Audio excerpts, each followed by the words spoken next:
Okay, तो good morning students. तो आज अपन बहुत ही इंपॉर्टेंट चैप्टर शुरू करने जा रहे हैं, नॉट चैप्टर, टॉपिक। ओके, और वो है नेटवर्क थ्योरम्स। इनमें से कोई एक थ्योरम जरूर आपके एग्जामिनेशन में आता है, तो इनको ध्यान से समझने की कोशिश कीजिएगा। नेटवर्क थ्योरम की जरूरत क्यों है? पहली चीज तो हम अपन ने लूपिंग ने देखा कि हम किरचॉफ्स लॉ की सहायता से डिफरेंट लूप्स जो हैं उनका सोल्यूशन निकाल सकते हैं, उनमें करंट और वोल्टेज का मान निकाल सकते हैं। परंतु जब लूप्स की संख्या ज्यादा हो जाती है तब हमें प्रॉब्लम आती है किरचॉफ्स लॉ की सहायता से उनका सोल्यूशन करने की। उस केस में हमें इन थ्योरम्स का इस्तेमाल करना पड़ता है। ठीक है, तो नेटवर्क थ्योरम जो है वो एक तरह से, इनको हिंदी में कहते हैं जाल प्रमेय है, जाल प्रमेय। तो सबसे पहला थ्योरम जो अपने को देखना है, that is your superposition theorem, है अध्यारोपण का प्रमेय। सुपरपोजिशन थ्योरम मीन्स अध्यारोपण प्रमेय। सो ये हम आज पढ़ेंगे। तो पहले इसकी डेफिनेशन देखते हैं और फिर इसको समझते हैं, इसका सोल्यूशन निकालते हैं। तो डेफिनेशन देखें इसकी।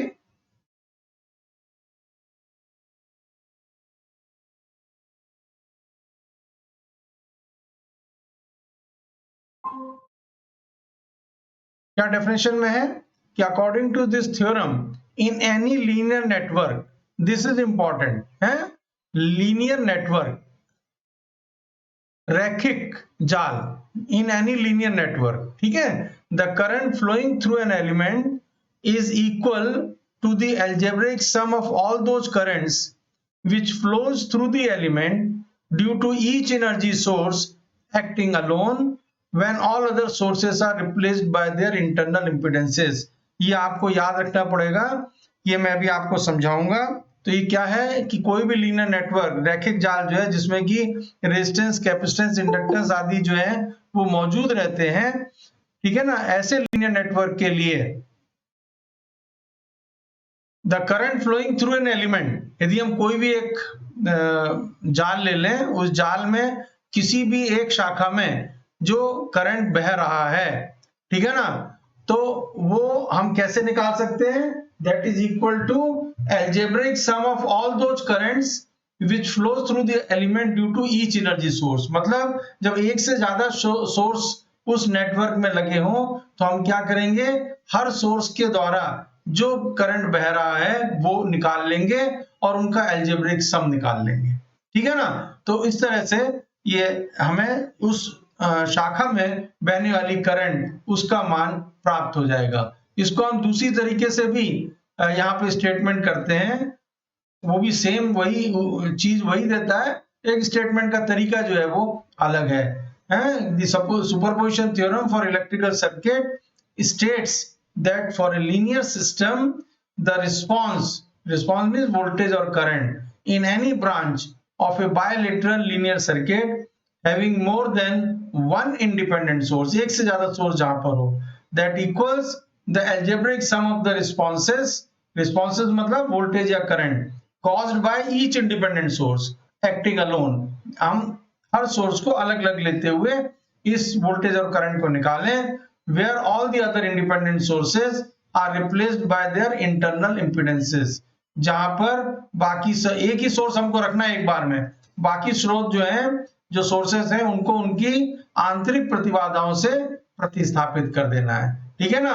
तो हिंदी में ये हमने यहाँ पर दिखाया हुआ है आपको अध्यारोपण प्रमेय, प्रतिबाधाओं तथा ऊर्जा स्रोतों, प्रतिबाधाएं मतलब इंपीडेंसेस, तथा ऊर्जा स्रोतों मतलब एनर्जी सोर्सेस।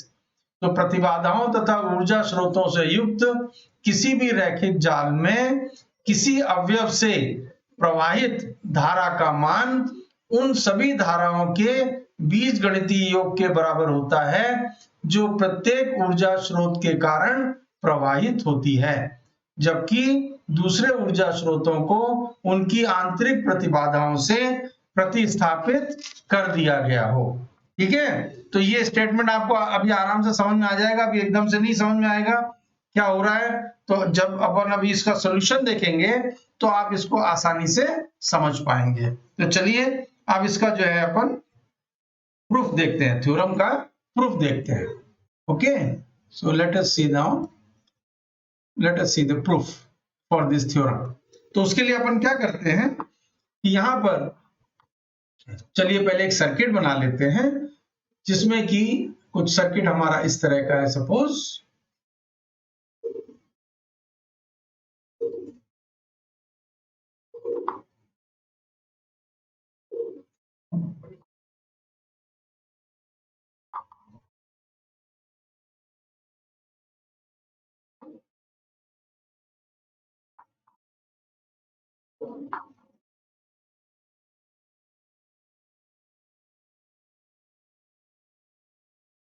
ये अपन ने दो स्रोत ले लिए, है ना, E1 और E2। अपन ने बात की थी ना, एक से ज्यादा स्रोत अपन यहाँ पे ले रहे हैं, मान लीजिए E1 और E2, और ये हमने प्रतिबाधाएं ले ली Z1, Z3 ले लें इसको, ये Z2 ले लें, Z1, Z2, Z3। मान लीजिए इस लूप में धारा बह रही है I1 और इस लूप में धारा बह रही है I2। डायरेक्शन हमने इसमें दिखा दी आपको, इस तरह की डायरेक्शन हमने ली है ना। आपकी इच्छा, आप कोई भी डायरेक्शन लें, उसी हिसाब से आपके रिजल्ट आ जाएगा, प्लस माइनस। ठीक है, Z1, Z2, Z3 ये हमने 3 इंपेडेंसेस ले लिए। अब इसमें पहले तो लूप इक्वेशन अपन लिख लेते हैं, बाद में सुपरपोजिशन थ्योरम के हिसाब से करेंगे। तो पहले लूप इक्वेशन यदि अपन लिखना चाहें तो जो पहला लूप है, this is your first loop and this is your second loop. तो पहला जो मैश है या लूप अपन मैश है कि स्मॉलेस्ट लूप है, तो जो इनकी मैश इक्वेशंस होंगी वो अपन इस तरह से लिख सकते हैं, E1 that is equal to, अब E1 इज इक्वल टू क्या हो जाएगा, Z1 into I1 and Z2 into I1। तो अपन यहाँ पे लिख दें Z1 plus Z2 into I1।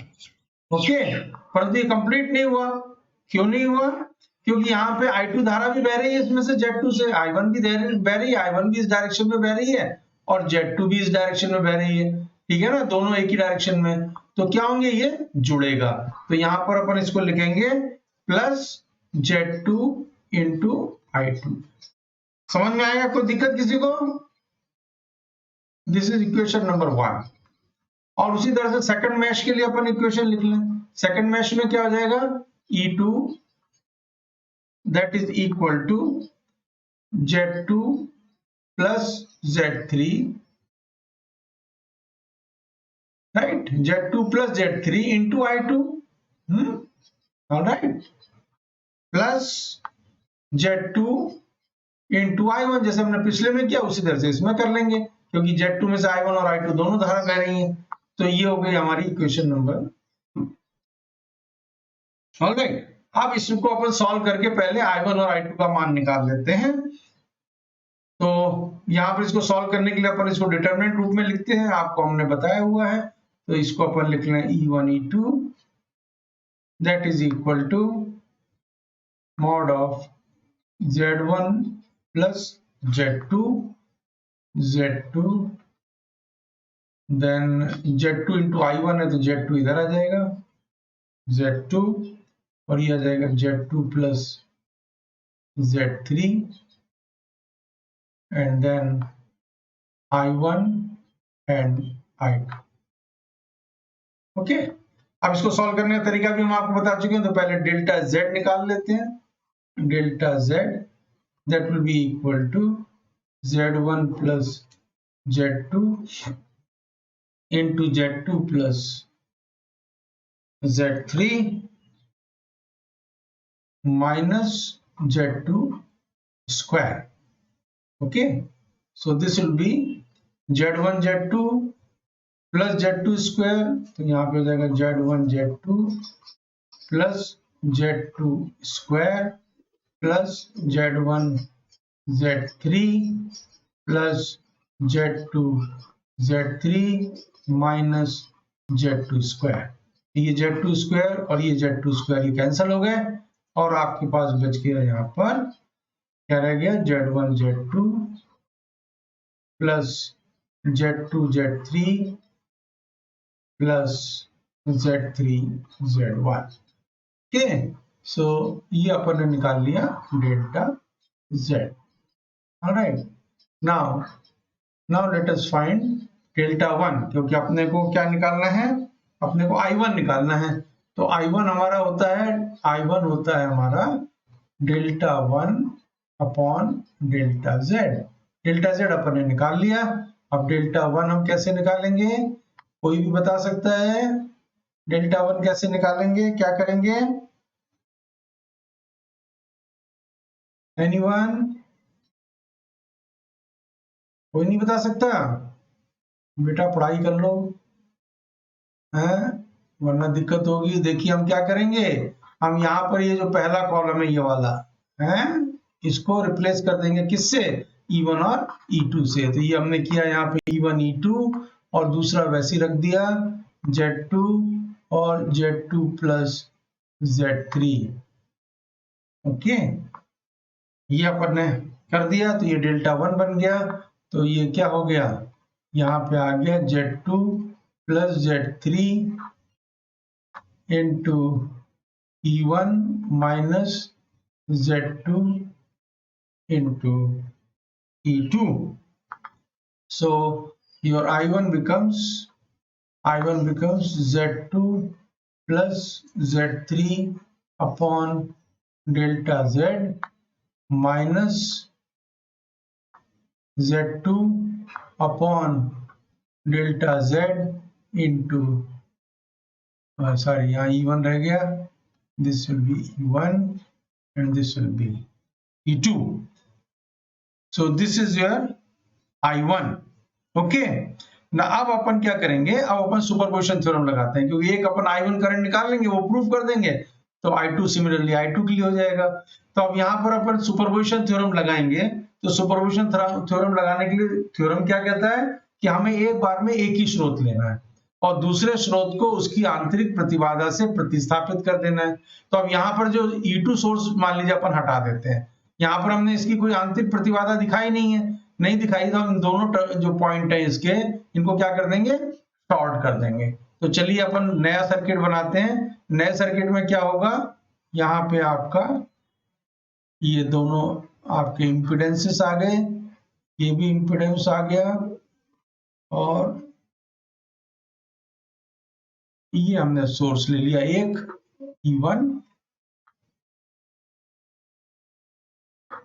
This is your Z1, this is Z2 and this is Z3, और इनको अपन ने शॉर्ट कर दिया, हमने यहां से सोर्स हटा दिया। अब इसमें जो धारा बह रही है वो डिफरेंट हो जाएगी। तो मान लीजिए अपन इस धारा को मान लें I1 डैश, और I1 डैश धारा का मान निकालेंगे। फिर हम क्या करेंगे, E1 को हटा देंगे और E2 लगा देंगे, और E2 लगाकर फिर से Z1 में जो धारा बह रही है वो कुछ और होगी, उसको अपन I1 डबल डैश मान लेंगे, वो निकाल लेंगे। ठीक है, तो और फिर उनका जो बीजगणितीय योग है वो अपन देखेंगे कि हमने जो ये I1 का यहाँ पे इक्वेशन निकाला है, ये वाला इक्वेशन है ना, दिस इज इक्वेशन नंबर 3, वो इसके समान आता है या नहीं आता है। ठीक है, तो चलिए अब अपन यहाँ पे इसको निकालते हैं। तो I1 डैश का मान क्या हो जाएगा, I1 डैश का मान क्या होगा, E1 तो वोल्ट है, तो E1 तो ऊपर आ जाएगा इसमें, I1 dash that is equal to E1 upon impedance. अब इम्पीडेंस कितना होगा, तो आप देख रहे होंगे कि यहाँ पे Z2 और Z3 ये दोनों एक दूसरे के समानांतर क्रम में है। ठीक है, और ये जो समानांतर क्रम में जो इम्पीडेंस मिलेगा वो Z1 के साथ श्रेणी क्रम में है। ठीक है, तो अपन इसको इस तरह से लिखते हैं, Z1 प्लस, जब समानांतर क्रम में तो अपन लिख सकते हैं Z2 Z3 upon Z2 plus Z3। Okay, so this becomes equal to Z2 plus Z3 plus Z3 E1 divided by Z1 Z2 plus Z2 Z3 plus Z3 Z1 है। देखो आप, अब आप यहाँ क्या देख रहे हो, देखो ये पहला वाला जो है ना इक्वेशन नंबर 3 में, देखो Z2 plus Z3 upon delta Z, और डेल्टा Z क्या है, डेल्टा Z अपन ने निकाला हुआ है Z1 Z2 plus Z2 Z3 plus Z3 Z1, ठीक है। तो ये देखिए ये इसके समान आ गया, मतलब पहला टर्म मिल गया अपने को, राइट, I1 डैश में। अब सेकंड टर्म मतलब अपने को ये मिलना चाहिए minus Z2 upon delta Z into E2। तो चलिए देखते हैं उसको भी। तो ये तो हो गया हमारा I1 डैश। अब अपन फिर से अब क्या करेंगे, अब हमने दूसरा सर्किट बनाना है जिसमें कि हम E1 जो है ना, E1 को हम हटा देंगे और E2 को लगा देंगे। तो अब चलिए उसको बनाते हैं दूसरे सर्किट को।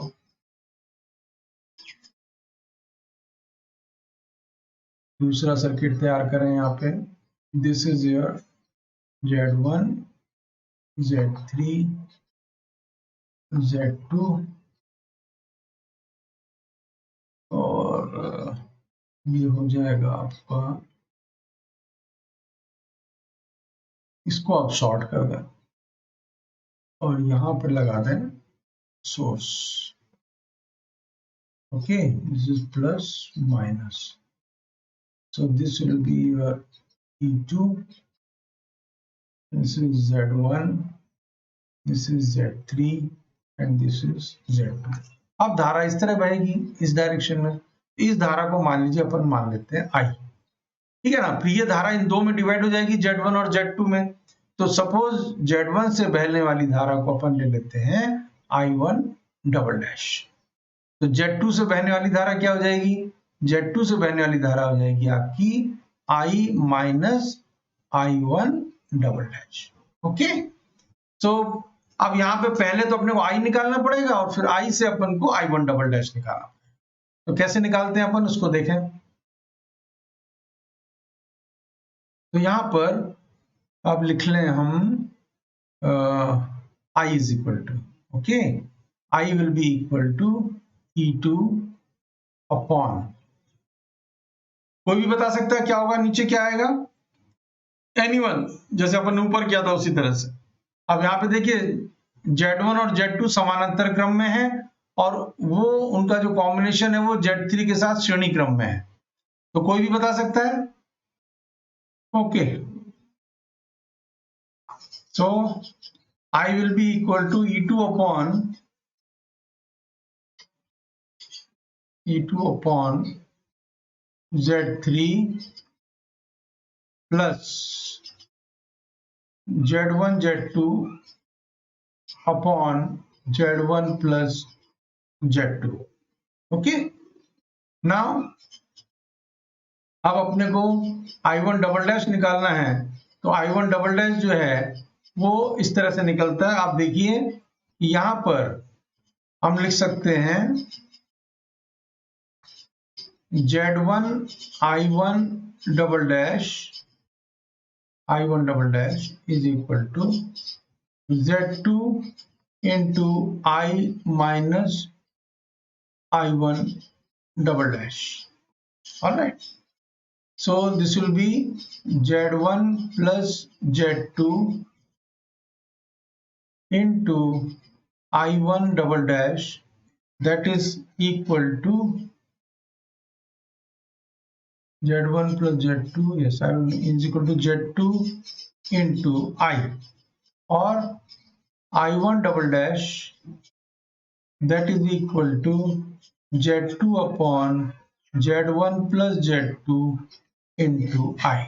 ओके, तो यहाँ पर अब अपन क्या करेंगे कि I के मान को पुटअप कर देंगे जो हमने I यहाँ पे निकाला हुआ है, ठीक है ना। तो हमारे पास आ जाएगा I1 double dash, that is equal to Z2 upon Z1 plus Z2 into I। तो I है हमारे पास यहाँ पे E2 upon Z3 plus Z1 Z2 upon Z1 plus Z2। अभी Z1 प्लस Z2 को अपन ऊपर ले जाते हैं और यहाँ इससे Z3 से मल्टीप्लाई करके नीचे लिख देते हैं। तो ये हो जाएगा अपने पास Z2 upon Z1 plus Z2 into Z1 plus Z2 ऊपर ले लें into E2 divided by Z1 Z2 plus Z2 Z3 plus Z3 Z1। सो ये Z1 प्लस Z2 और ये Z1 प्लस Z2 कैंसिल हो गया। ये वाला जो Z1 प्लस Z2 था ये कैंसिल हो गया। तो आपके पास अब यहाँ पे क्या आ जाएगा, this will be Z2 upon Z1 Z2 plus Z2 Z3 plus Z3 Z1 into E2। अब आप देखिए यहाँ पे ये जो आपको मिला,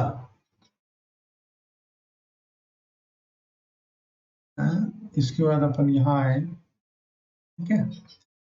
तो ये जो आपको टर्म मिल गया, तो इसको देखें, अब अपन ऊपर चले, देखें अपन ने क्या क्या यहाँ पे था हमारा। ये I1 था, I1 का पहला टर्म तो अपने को ये मिल गया था, और दूसरा टर्म मिल गया अपने को ये भी मिल गया Z2 upon delta Z into E2, वो अपन ने यहाँ पे देखा Z2 upon delta Z into E2, ये टर्म मिल गया, ठीक है। तो अब मगर ये जो धारा है वो यदि आप देखें तो ये धारा जो है यहाँ पर तो इस दिशा में है ना, लेफ्ट की तरफ जाती हुई I1 डबल डैश।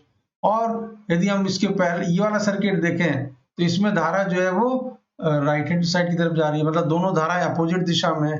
तो और जो पहली धारा हमने ली थी I1 है, उसी दिशा में है आपकी जो धारा I1 डैश है।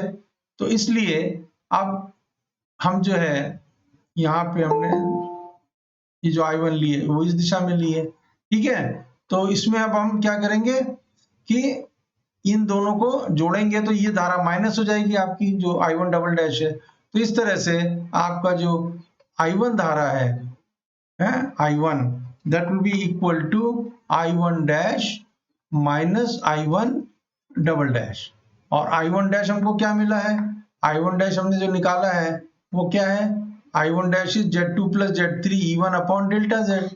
तो इसको अपन यहाँ लिख सकते हैं यहाँ पे, so this will be Z2 plus Z3 upon delta Z, upon short में लिख देते हैं, इंटू E1, और I1 डबल डैश की जगह minus Z2 upon again delta Z into E2। ये हो गई आपकी, मान लीजिए इक्वेशन नंबर कौन सी थी, हमने ली थी 3, ये हो गई मान लीजिए इक्वेशन नंबर आपकी 4। तो अब आप इसको यदि कंपेयर करें जो हमने पहले निकाला था तो इसके समान ही आ गई है इक्वेशन नंबर 3। इक्वेशन नंबर 3 क्या, I1 is equal to Z2 plus Z3 upon delta Z into E1 minus Z2 into sorry Z2 upon delta Z into E2, और ये भी वही आ गई Z2 plus Z3 upon delta Z into E1 minus Z2 upon delta Z into E2। तो इस तरह से ये दोनों जो हमें मिले I1 के जो मान मिले वो दोनों एक समान है, and therefore this proves the superposition theorem. So this proves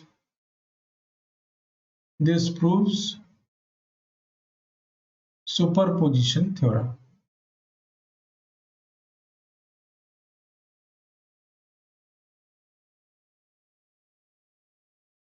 Okay, कोई डाउट यहाँ पे किसी को? Anyone having any doubt?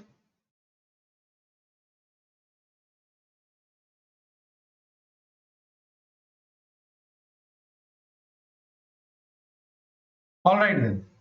तो अगला टॉपिक अपन अपने नेक्स्ट लेक्चर में देखेंगे।